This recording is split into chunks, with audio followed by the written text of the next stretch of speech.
Hey everybody, thank you so much for taking some time this afternoon to speak with us and to share in this presentation. We're very grateful for your time, and I'll make the most of it, try my best not to waste it.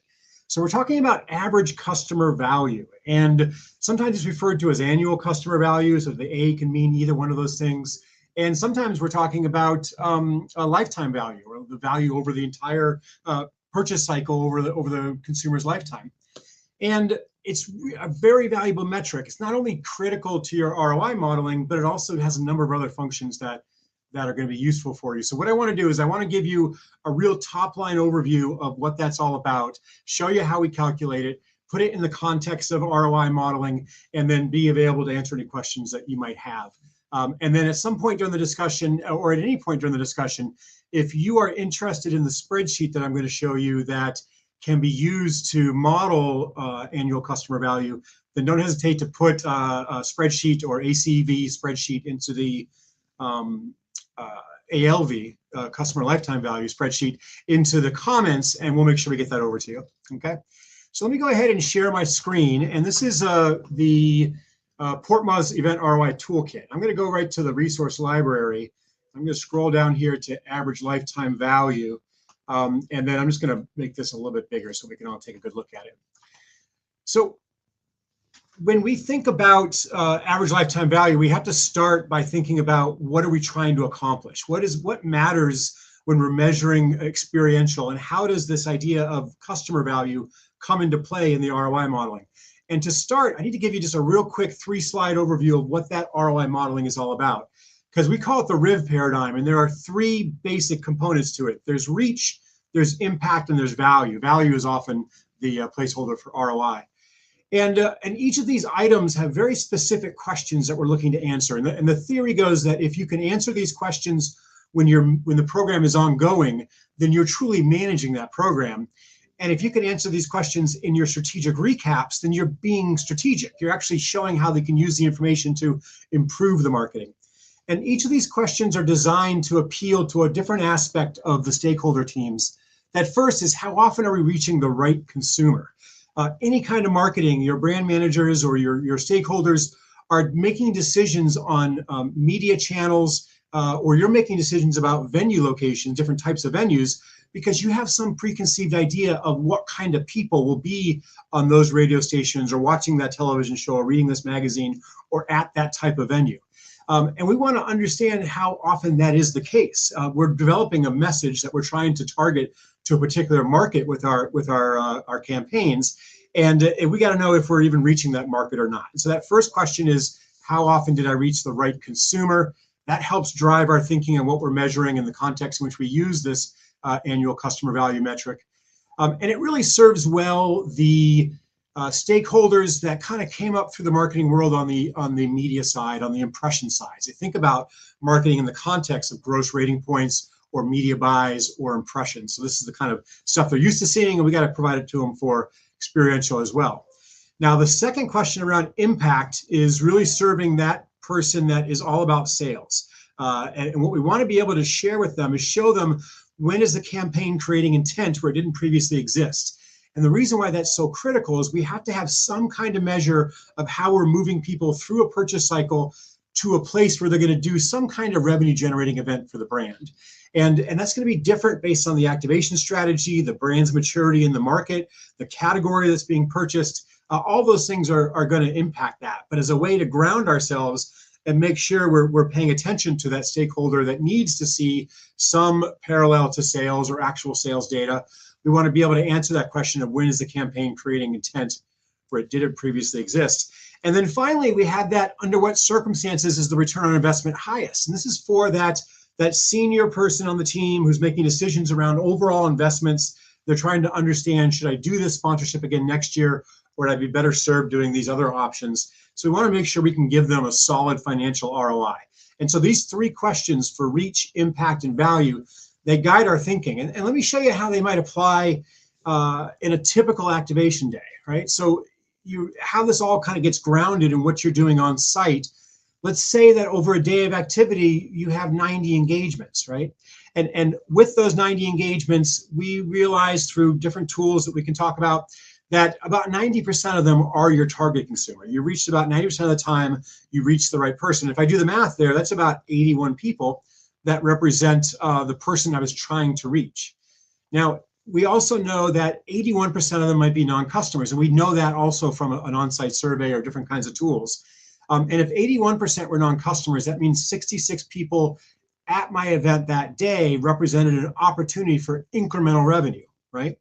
And if those, of that 81%, if 78% left the event expressing a strong purchase intention, then I now know, and how you get purchase intent, there's so many different ways to do that. But what I would know is that 51 people left the event who were not current buyers who are saying they're going to buy the product again in the future. People don't always do what they say they're going to do, so we always have to account for that. And there are industry established models to do that. But let's say that number was 44% for purposes here. It varies by the product category. We're better at predicting our own behavior when it comes to large purchase items or durable goods, less so when it comes to small purchase items like potato chips, something like that.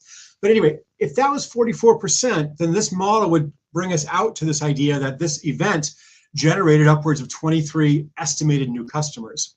And when we have that 23 estimated new customers for the day, we can then look to see how that models out to an ROI, because we can take those 23 estimated customers, we can look at their annual value per customer, which is the metric we're going to focus on today, and doing the math between the two, if I had 23 people that were worth $51 each, then I'm looking at around $1,172 in revenue for that day of activity. Now, if that day of activity in the larger scheme of things cost me $694, for example, then I know my return on investment is about 168.9%. And I do that simply by dividing the revenue by the cost, right? So 100% is break even. And this is telling me that for this particular hypothetical day, I'm getting about $1.68, $1.69 in value in return for every dollar that I'm spending, right? Now that in and of itself is interesting, and that gets us to ROI. But that 168% doesn't really mean anything. I mean, you might want to understand that how does it benchmark against other campaigns, or the idea that it's positive is meaningful. But really where the value comes, where the actionability comes from this approach, is when you are able to segment that ROI across all of the stuff that you're doing. So instead of just thinking about one day of activity, let's think about the 150 days of activity that you might have had over a calendar year. And you can start to segment that by things like venue type, by market, or by target. Anything that you have control over, you can use as a segment for that outcome of the ROI. So we might say with venue type, you might see that while the average was 168.9%, music festivals and food festivals might have been overperforming, whereas the sports engagement, sports sponsorships might have been underperforming. And that's really interesting, because that gives us an opportunity to then look back through the model and try to figure out, what was it that was causing sports to be so much less than these other items? Maybe it's the throughput, or maybe it's the number of people I'm engaging, or the impact, or the quality of those people when it comes to my marketing target. Or maybe I just spent too much to do it. But because you can deconstruct what went into that ROI, you can identify the areas where you're excelling or bleeding and be able to make decisions that are actionable. We often see a lot of variability in ROI when we're looking at market as well. Different markets have different levels of competitive competition. The brand has spent different amounts of money historically on their own marketing. And so that's going to have a lot of market variation, a lot of differences in ROI, mostly in the area of customer experience and impact based on how these numbers came together. And you're also going to find differences in ROI based on who you target. So you might look at women who were over-indexing on the 168%, men were under-indexing. And that is either validating your consumer targeting, or it's helping you understand where that benefit is coming within subgroups of your consumer target. But either way, this is where all your power comes from. And this is why we want to figure out what that average customer value is. And this is where we're going to focus right now and share with you the models of how we do that.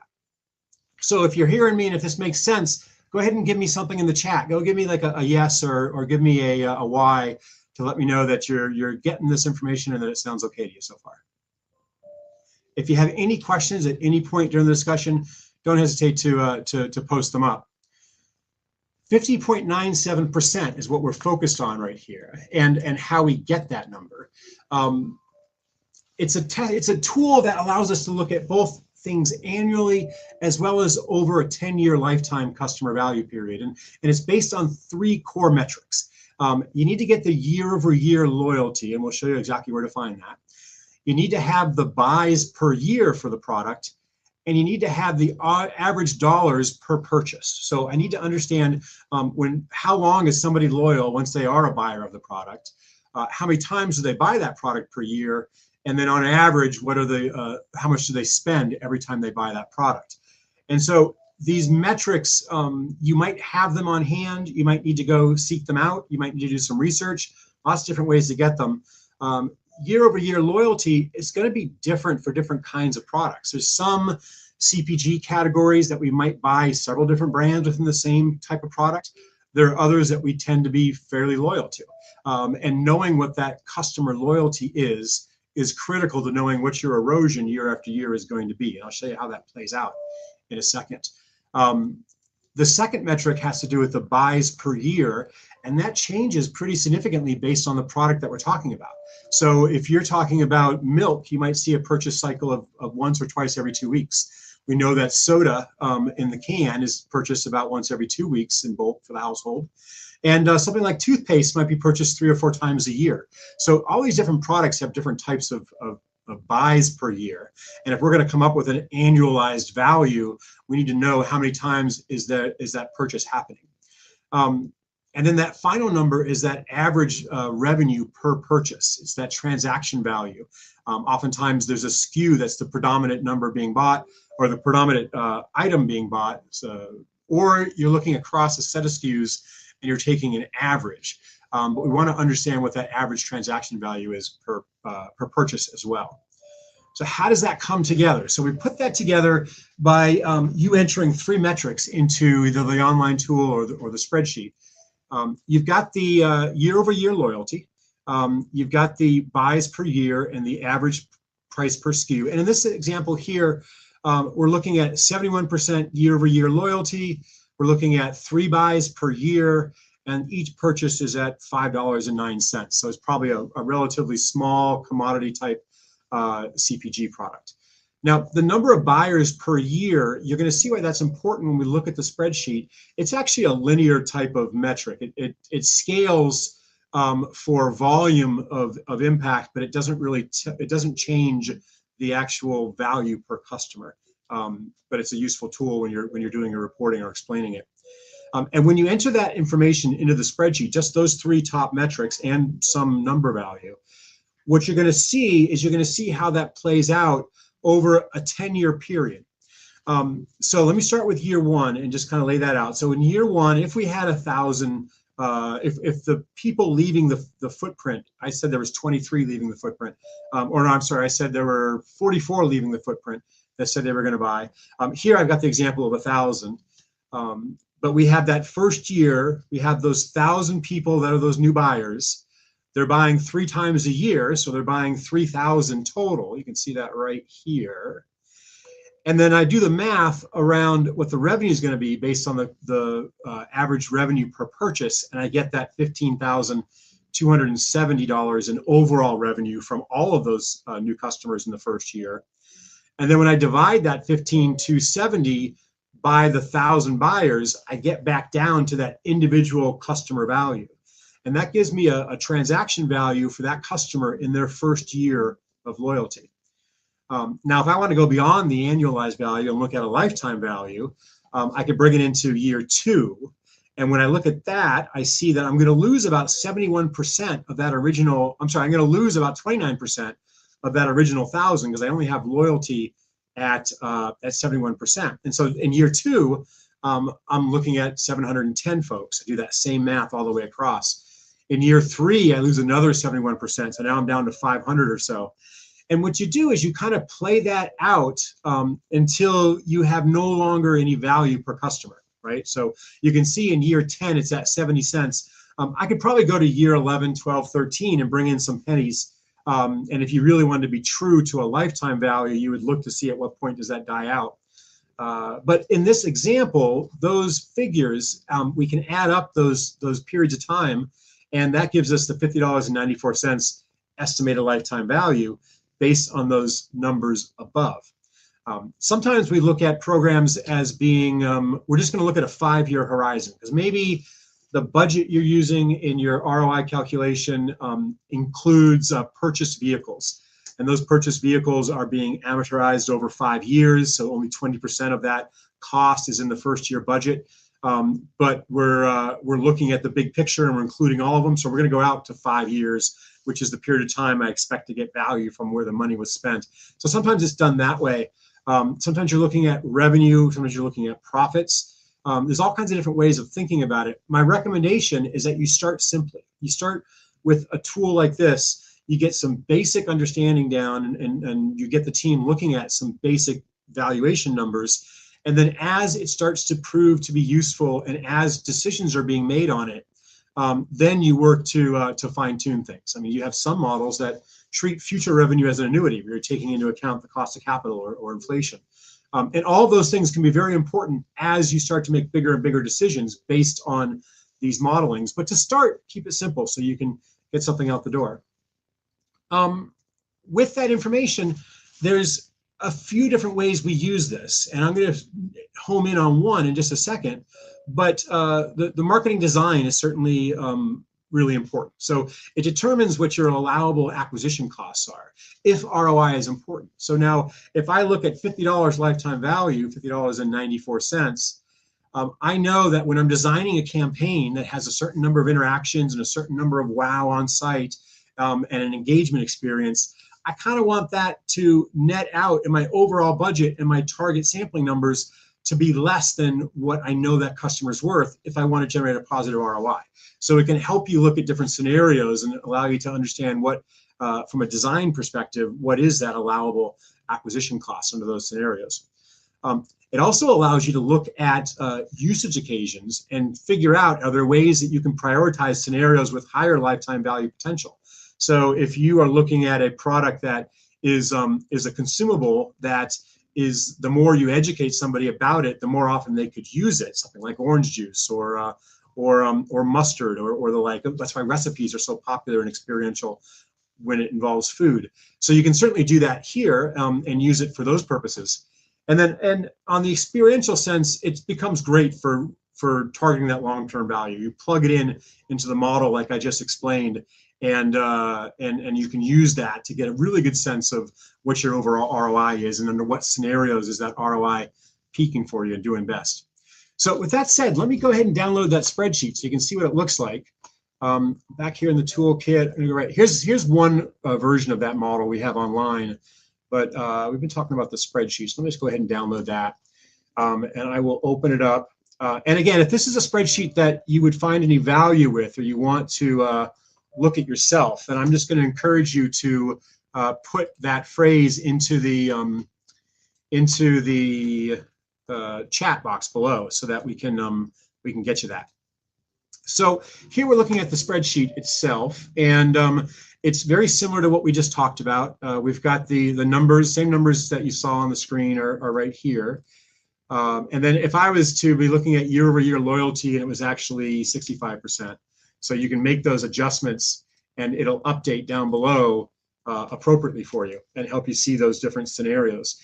If I was creating a usage occasion that I thought would generate 5 buys per year, it'll show you how that affects things.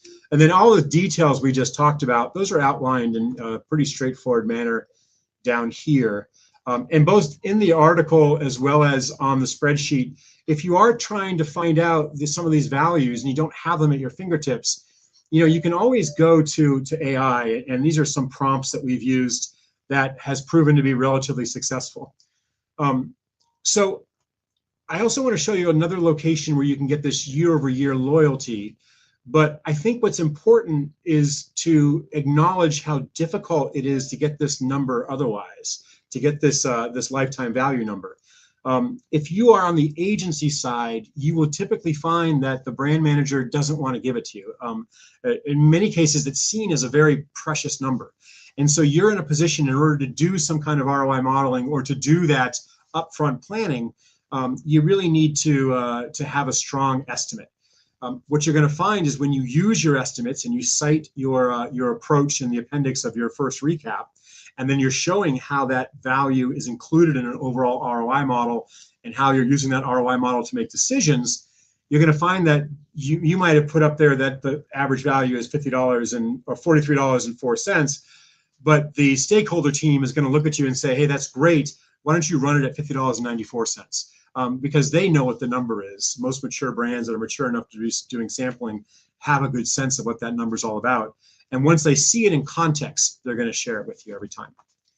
So this number can sometimes be a challenge, though. Oftentimes the brand will have it. They'll have it because they're doing their own customer research and they know what their defection rates are. But when you don't have it, there is another tool that you can lean on, and that has to do with the benchmarks that we have available. And these benchmarks are really compiled over the last 16 years of us doing this work for all kinds of campaigns and really hundreds and hundreds of brands. And we brought all that data together. I'm going to actually go away from my data and go into all data in the database so I can get it across all that activity. We've got 223,000 respondents from a survey that was delivered on site for all these activations. They represent about 24,000 interactions, 75,000 event days, 76,000 event days. So let's say we're talking about a food product. So I'm going to go in here and just do a little bit of segmenting, not much, but just focus down on food and beverage, for example. And we could have selected it more specifically. I mean, we could look at different types of alcoholic beverages. We could look at different types of food categories. You can look at different non-alcoholic beverages. And really, it's that idea of the comparable. Like when you're pricing a house, you look at what that house has sold for before, and you're looking to compare it to something that's close to the house that you're selling. And in the same sense here, you want to find that product category that is as close as possible to the product that you're actually including in your campaigns. You could also select the different types of events if you wanted to be even more fancy with it. Athletic events versus fair festivals. But we're going to include everything in here. If you were doing more of an intercept type of event, where you're at a college or you're in retail or you're on street intercepts, those are also relevant. And then you could segment it by region if that's relevant to the product or if you think that has an impact on things, so you can see how that varies. It goes all the way down to the state, but we're going to just keep it up at the overall country as a whole. You can see how that spreads out. And so what I want to do is I've got CPG food. And I want to go over to our marketing impact dashboard, which is that question of, how well am I creating intent where it didn't previously exist? That second question we talked about earlier.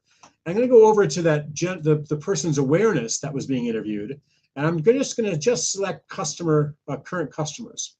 So I can now see that when we look at the 30,000 respondents, 30,000 survey participants that finished a sampling experience on site for food. Actually, I want to make sure it is sampling. I've got dry sampling, no sampling, wet and dry mixed, or just wet sampling. So I'm going to remove the no sampling. So I'm just looking at those, the 30,000, okay, pretty much everybody.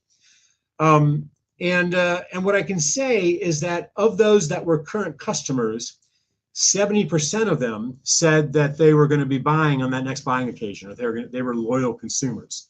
And so that's a place that I can then plug in this number right here. I can change that to 70%. And I've got some legitimacy of where I'm coming up with it. And you might do it from the benchmarks. You might do it with your secondary research through AI tools or the like. You might get it from the brand directly, but those are the kind of places that you can get that data. So we had this available also through syndicated reports. We have a number of reports by industry and venue type on our website. I certainly invite you to look at those. There's a URL will show up on the screen for those reports. And we also provide access to this database directly for folks that would find value from that. But if you just have something one-off that you need help with, or you're looking to figure out for a particular campaign, then don't hesitate to reach out to us directly, and we'll be happy to chat with you about it, give you that number. The last thing that I would do is, well, before, let me ask if there are any questions. If anybody thinks coming up that I haven't mentioned, then please let me know. But the last thing with the couple minutes we have left is I want to share with you the how this applies in the dashboard itself. And the reason why that is kind of exciting is because you can take that average customer value, you can look at it in an ROI model, and you can make real-time adjustments to different scenarios to see really not only how would you benchmark if you're planning, or how did you benchmark if you're doing it in hindsight, but also you can use it to look at those scenarios that I talked about. So here we're back at, we're looking at this under what circumstances is return on investment highest. And I'm still at the food and beverage category. I'm going to go away from current customers and just look at everybody. And I'm still including all sampling types. And what we're doing here is we're looking at their experience with the brand, their future purchase intention. But I got to have a number I got to plug in here on those average engagements per day. In the earlier model that I had shown you on the screen, we had done 90. The average across the 64,000 event days was 173 engagements per day. So let me go ahead and plug that number in. So median engagements per day, I'm going to plug in 173. And what that's going to do is that's going to allow me to now populate all the way through what is that estimated new customer count. What's that? And that's the same thing that we did on that spread on the screen earlier. I can look at a low end and a high end estimate by how I analyze the data, and certainly explain that another time. And when we add those up, it gives us kind of a sense of what's our estimated new customers. I got to have that dropout filter. Right now, I'm looking at it at 60%, but let me make an adjustment. Maybe you get information from your client that's a little more conservative than that. Let's say it's 44%, for example. And now we get to that median value per customer. That's where we plug in that number. I think in our spreadsheet we were talking about $50.97. I think it was. The average for the industry is $50.97. That's why we use that number, because these are the benchmarks from all this data up here, or from the data represented by the filters up there. And when I do that, it gets me a low end and a high end estimate of the revenue that was generated from this activation. Now I need to put in a cost. Let's say that your costs were a little more expensive than I had said before. Let's say that they're around $840 per event day. And when I look at that, I can now see that the ROI is ranging between 168 and 288, depending on what I want to look at. And that's kind of fun, because now we can go back and forth and say, well, that gives me a little wiggle room. I know the client wanted to see something positive, but what if I was to up my cost per day to 1,040? I can now look to see how that would affect my projected ROI, and I still think that's within an acceptable range. So now I know the kind of money I have to work with. And that kind of thing are the scenarios we can do. And maybe if by increasing that, I know I'm going to increase the number of engagements to 225, let's say, for example, because I've added a staff member with that additional cost. And that will update things in real time. Now, what you see down here are the benchmark values for what has actually been reported historically across all the campaigns we've managed. And then here you see how these scenarios play out with different types of cost ranges per day, or different price points on the product. And that allows you to look at scenarios around like how much money can you spend for a particular at a particular price point in order to expect to see a positive ROI. And so all this together gives you the ability to do that modeling. So I'm coming right up on 30 minutes. I wanted to, again, thank everybody for your time. If you're interested in getting that spreadsheet that we talked about, don't hesitate to put your a comment in the comments below, and we'll follow up with you and make sure you get it. Thank you so much. I'm grateful again for your time. Hopefully you got some value out of this discussion, and I hope you have a wonderful day. Thank you. Thank you very much.